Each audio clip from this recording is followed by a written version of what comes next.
மீன ராசி ராசி சக்கரத்தில் 12வதாக வரக்கூடிய ராசி. இந்த ராசிக்காரங்களுக்கு இந்த மே மாதத்தில் ஒரு சில மாற்றங்கள் நிகழ இருக்குது. அது என்ன மாற்றம் அப்படிங்கிறத தொடர்ந்து இந்த வீடியோவில் ரொம்ப விளக்கமாக சொல்லியிருக்கோம். நிச்சயமாக நல்ல ஒரு யூஸ்ஃபுல்லான வீடியோவாக தான் இருக்கும். அதுக்கு முன்னாடி இந்த மீனராசி என்பவர்களுடைய இயல்பான குணங்கள் எப்படி இருக்கும் அப்படிங்கிறத பார்க்கலாம். மீனராசி அப்படிங்கிறது ரொம்ப அருமையான ராசி. ஏன்னா தனக்காரகன் என்று சொல்லக்கூடிய குருவோடைய ஆதிக்கத்தில் பிறந்தவங்க.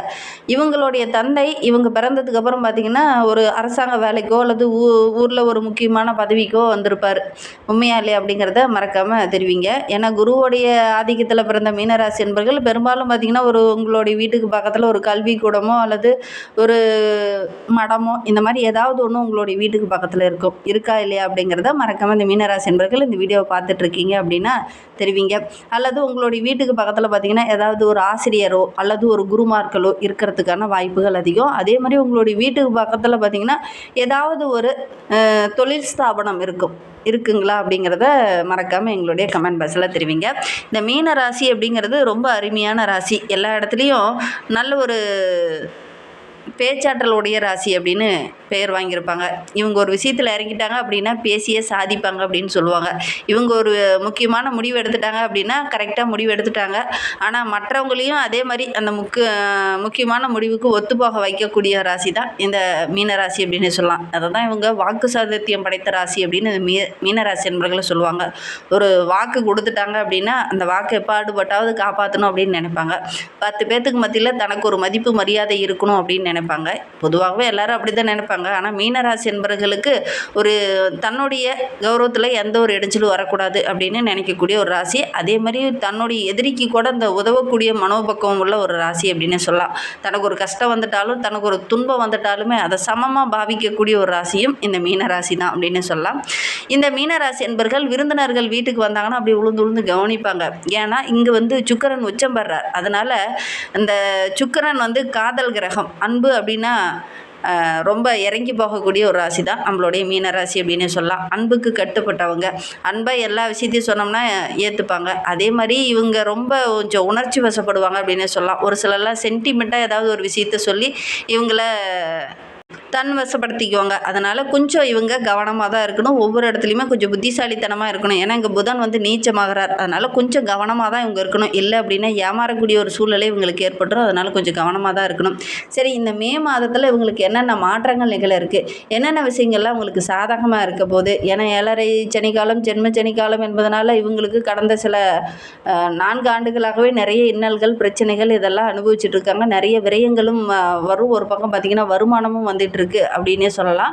இந்த கிரகங்கள் உங்களுக்கு ஏதாவது மாற்றத்தை கொடுக்குமா? வருகின்ற நாட்களில் செவ்வாயோட பெயர்ச்சி ஏற்படுறதுனால ஏதாவது நல்ல சாதகமான பலன்கள் கிடைக்குமா அப்படிங்கிறத தொடர்ந்து பார்க்கலாம். ஒவ்வொரு கிரகமே ஒரு குறிப்பிட்ட கால இடைவெளியில் ஒரு ராசியிலேருந்து இன்னொரு ராசிக்கு பெயர்ச்சியாவது ஒரு வழக்கம். இந்த கிரகநிலை மாற்றத்தால் நம்மளுடைய மீன ராசி என்பவர்களுக்கு சில சுப பலன்களும் ஒரு சில அசுப பலன்களும் ஏற்பட போகுது. அது என்ன அப்படிங்கிறத தொடர்ந்து இந்த வீடியோவில் விளக்கமாக பார்க்கலாம். நீங்கள் இப்போ தான் ஃபஸ்ட் டைமாக நம்ம சேனலில் பார்க்குறதா இருந்தால் நம்ம சேனலை சப்ஸ்கிரைப் பண்ணிக்கோங்க. கூடவே இருக்கிற பெல் ஐக்கானையும் கிளிக் பண்ணிக்கோங்க. அப்போ தான் நாங்கள் போடுற ஒவ்வொரு வீடியோவுமே உங்களுக்கு நோட்டிஃபிகேஷனாக வரும். நீங்கள் மீனராசி என்பராக இருந்தால் மறக்காமல் நம்மளுடைய சேனலுக்கு ஒரு லைக் கொடுத்துக்கோங்க. உங்களுடைய உறவுகள் வகையில் யாராவது மீனராசி என்பர்கள் இருக்காங்க, நாங்கள் சொன்ன குணாதிசயங்கள்லாம் அவங்க கூட ஒத்து போகுதுன்னா மறக்காமல் இந்த வீடியோவை அவங்களுக்கும் ஷேர் பண்ணிவிடுங்க.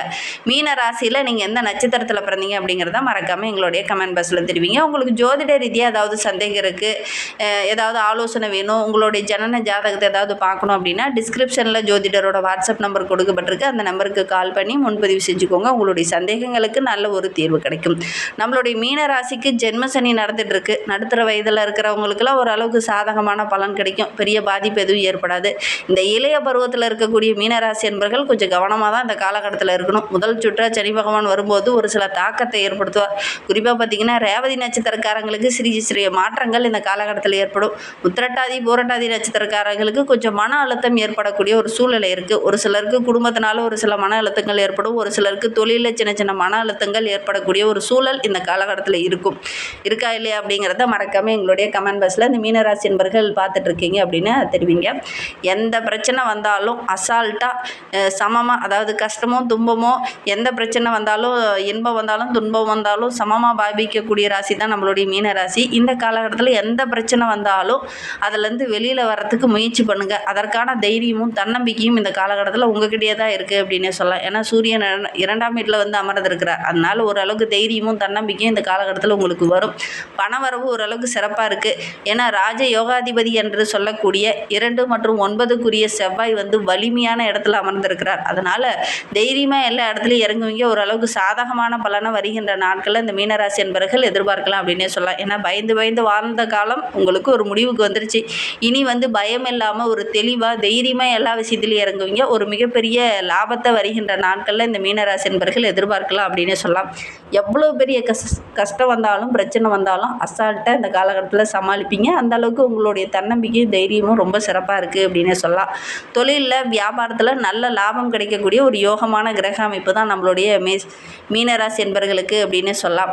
செவ்வாய் அடுத்த 45 நாட்களுக்கு இந்த இடத்துல இருக்கிறதுனால மிகப்பெரிய ப்ளஸ் நம்மளுடைய மீனராசிக்கு அப்படின்னு சொல்லலாம். ஏன்னா ஜென்ம சனி காலத்தில் நிறைய இடைஞ்சல்கள், தைரியம் இல்லாத மனம் குழம்பி போய் பயந்து போய் இருந்த நண்பர்களுக்கு வருகின்ற நாட்களில் ஒரு தைரியம், தன்னம்பிக்கை இதெல்லாம் அதிகரிக்கக்கூடிய ஒரு நாட்களாக தான் வருகின்ற நாட்கள் நம்மளுடைய மீனராசி என்பவர்களுக்கு இருக்குது அப்படின்னு சொல்லலாம். அடுத்து வருகின்ற 45 நாட்களாகவும் ஓரளவுக்கு சிறப்பாக இருக்குது அப்படின்னு சொல்லலாம்.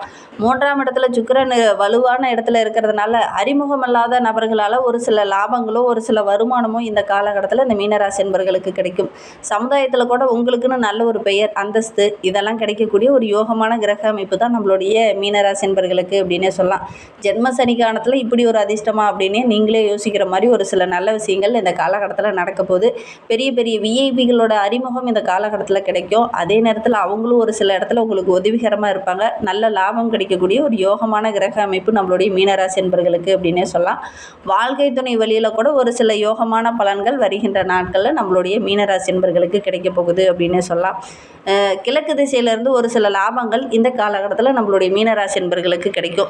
சிங்கப்பூர், மலேசியா, ஆஸ்திரேலியா போன்ற நாடுகளில் செல்லணும் அப்படின்னு விரும்பிகிட்டு இருந்த நம்மளுடைய மீனராசி என்பவர்களுக்கு நிறைய நாள் பார்த்திங்கன்னா அந்த வீசா கிடைக்காம ரொம்ப கவலைப்பட்டு இருந்திருப்பீங்க. வருகின்ற நாட்களில் இங்கெல்லாம் வெளியில் செல்கிறதுக்கான வாய்ப்புகள் உங்களுக்கு அமையும் அப்படின்னே சொல்லலாம். குறிப்பாக 20லேருந்து 30 வயதில் இருக்கிறவங்களுக்கு இந்த காலகட்டம் அப்படிங்கிறது கொஞ்சம் தடையாகவும் பிரச்சனையாகவும் அமையும். அதற்கான சூழ்நிலையும் உங்களுக்கு இருக்குது அப்படின்னே சொல்லலாம். ஜென்ம சனி இருக்கிறதுனால சிறு சிறு பாதிப்புகள் கொஞ்சம் கொடுத்துக்கிட்டே தான் இருக்கும்.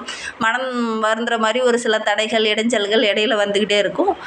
மற்றபடி நீங்கள் எடுக்கிற முயற்சியில் அதே குறிக்கோளோடு இருந்தீங்க அப்படின்னா ஓரளவுக்கு சாதகமான பலனை வருகின்ற நாட்களில் இந்த மீனராசி என்பவர்கள் எதிர்பார்க்கலாம் அப்படின்னே சொல்லலாம். கொஞ்சம் விரைய செலவு வர்றதுக்கான ஒரு சூழ்நிலை இருக்குது. நீங்கள் கொஞ்சம் சுப விரயம் இந்த காலகட்டத்தில் செஞ்சுக்கிறது நல்லது அப்படின்னே சொல்லலாம். மன கஷ்டம், மனக்குழப்பம் இதெல்லாம் இந்த காலகட்டத்தில் கொஞ்சம் வரும். எவ்வளோ பிரச்சனை வந்தாலும் அதை சமாளிக்கக்கூடிய ஒரு தைரியம் இந்த காலகட்டத்தில் இருக்குது. ஏன்னா செவ்வாய் உங்களுக்கு சாதகமாக 2ஆம் இடத்துல வந்து அமர்ந்திருக்கிறார். நல்ல ஒரு அங்கீகாரம் கிடைக்காத இருந்த மீனராசி என்பவர்களுக்கு இந்த காலகட்டத்தில் அந்த அங்கீகாரம், உங்களுக்குன்னு ஒரு தனி மரியாதை, மதிப்பு இதெல்லாம் கிடைக்கக்கூடிய ஒரு யோகமான கிரக அமைப்பு அப்படின்னு சொல்லலாம். அந்த நிலை மாறும். அந்த பயந்து பயந்து வாழ்ந்த காலம் போய் ஓரளவுக்கு தெளிவாகவும் தன்னம்பிக்கையாகவும் நம்மளால் முடியும் அப்படிங்கிற ஒரு தைரியத்தோடு இறங்குவீங்க. இப்படி இறங்குற காரியங்கள் எல்லாமே உங்களுக்கு வெற்றியாக அமையும் அப்படின்னே சொல்லலாம். பகலில் தூங்குறத விட்டுட்டு ராத்திரியில் அதிக நேரம் வேலை செய்யக்கூடிய மீனராசி என்பவர்கள் கொஞ்சம் கவனமாக இந்த காலகட்டத்தில் இருக்கணும். அதே நேரத்தில் ஆரோக்கிய ரீதியாக சின்ன சின்ன தொந்தரவுகள் வரதுக்கான ஒரு சூழ்நிலை இருக்குது. கவனமாக இருந்துக்கிறது நல்லது. இந்த பகல் கனவு காண்றதெல்லாம் விட்டுட்டு உங்களுடைய உழைப்பை அதிகமாக போடுங்க. கரெக்டான டைமில் உணவு எடுத்துக்கோங்க. ஆரோக்கிய விஷயத்தில் கொஞ்சம் கவனமாக இருந்துக்கோங்க. அப்பா அம்மாவுக்கு சின்ன பொருளாதார பிரச்சனை வரதுக்கான ஒரு சூழ்நிலை இருக்குது. சின்ன பின்னடைவை சந்திக்க வேண்டிய ஒரு சூழ்நிலை இருக்குது. இந்த காலகட்டத்தில் இந்த மீனராசி என்பவர்கள் உங்களுடைய பெற்றோருடைய ஆரோக்கிய விஷயத்திலையும் கொஞ்சம் கவனமாக இருந்துக்கணும். இளைஞர்களாக இருக்கக்கூடிய மீனராசி என்பவர்கள் ஜென்ம சனியோட ஆதிக்கம் அதிகமாக இருக்கிறதுனால மற்றவங்களை நம்பி நீங்கள் அவங்க பின்னாடி ஓடுறதை விட உங்களுடைய பெற்றோர்களுடைய ஆலோசனை கேட்டு அதன் பிரகாரம் இந்த காலகட்டத்தில் நடக்கிறது நல்லது. இளைய பருவத்தில் இருக்கக்கூடிய மீனராசி என்பவர்களுக்கு இந்த காலகட்டத்தில் சின்ன சின்ன பாதிப்புகள் வர்றதுக்கான ஒரு சூழல் இருக்குது. கல்வியில், வேலை செய்கிற இடத்துல, பொருளாதாரத்தில் இதெல்லாம் ஒரு சின்ன தடங்கள், இடைஞ்சல்கள் இதெல்லாம் கொஞ்சம் வரும். கொஞ்சம் தைரியமாக எல்லா விஷயத்திலையும் இறங்குறது நல்லது. அதே நேரத்தில் உங்களுடைய பெற்றோர்கிட்ட ஒவ்வொரு விஷயத்திலையும் ஆலோசனை கேட்டு இறங்குறது நல்லது. சொத்து சம்பந்தமான பிரச்சனை ஒரு சில மீனராசி என்பவர்களுக்கு வரும். வருமானத்தில் சின்ன தடைகள் வரும்.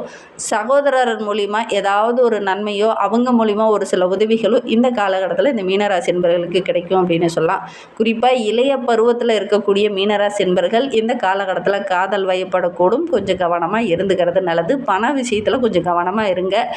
ஒரு சிலர்லாம் பண பிரச்சனையில் மாட்டிக்கிட்டு மன அழுத்தம் போன்ற பிரச்சனையை சந்திக்க வேண்டிய ஒரு சூழல் இருக்குது. ரேவதி நட்சத்திரக்காரங்க எந்த தொழில் தொடங்குறதா இருந்தாலும் அகல கால் வைக்காமல் பெரியவங்க சொல்கிறத கேட்டு அதன் பிரகாரம் நடக்கிறது இந்த காலகட்டத்தில் உங்களுக்கு ரொம்ப நல்லது. நீங்களாக ஒரு முடிவு எடுத்து இறங்குற விஷயங்கள் உங்களுக்கு பிரச்சனையாக முடியக்கூடிய ஒரு சூழ்நிலை இருக்குது. அதனால் முடிந்த அளவுக்கு இந்த மீனராசி என்பர்கள் ஒவ்வொரு விஷயத்துலையுமே கவனமாக தான் இருக்கணும். அடுத்தவங்க சொல்கிறத விட உங்களுடைய பெற்றோர் சொல்கிறத நீங்கள் கேட்டு நடந்துக்கிறது இந்த காலகட்டத்தில் உங்களுக்கு ரொம்ப நல்லது அப்படின்னு சொல்லலாம். இனிமேல் உங்களுடைய வாழ்க்கை ரொம்ப சிறப்பாக ரொம்ப மகிழ்ச்சிகரமாக இருக்கணும் அப்படின்னு நினைக்கக்கூடிய மீனராசி என்பர்கள் அமாவாசை நாட்களில் ஒரு 9 தேங்காய் தீபம் போட்டு உங்களுடைய குலதெய்வத்தை வழிபடுங்க. அதுவும் உங்களுடைய குலதெய்வம் ஒரு ஆண் தெய்வமாக இருந்தது அப்படின்னா அமாவாசை நாட்களில் போய் வழிபடுங்க. அதே உங்களுடைய குலதெய்வம் ஒரு பெண் தெய்வமாக இருந்தது அப்படின்னா பௌர்ணமி நாட்களில் போய் ஒரு 9 தேங்காய் தீபம் போட்டு வழிபடுங்க. வியாழக்கிழமை தவறாமல் குரு தட்சிணாமூர்த்தியை போய் வழிபட்டுட்டு வாங்க.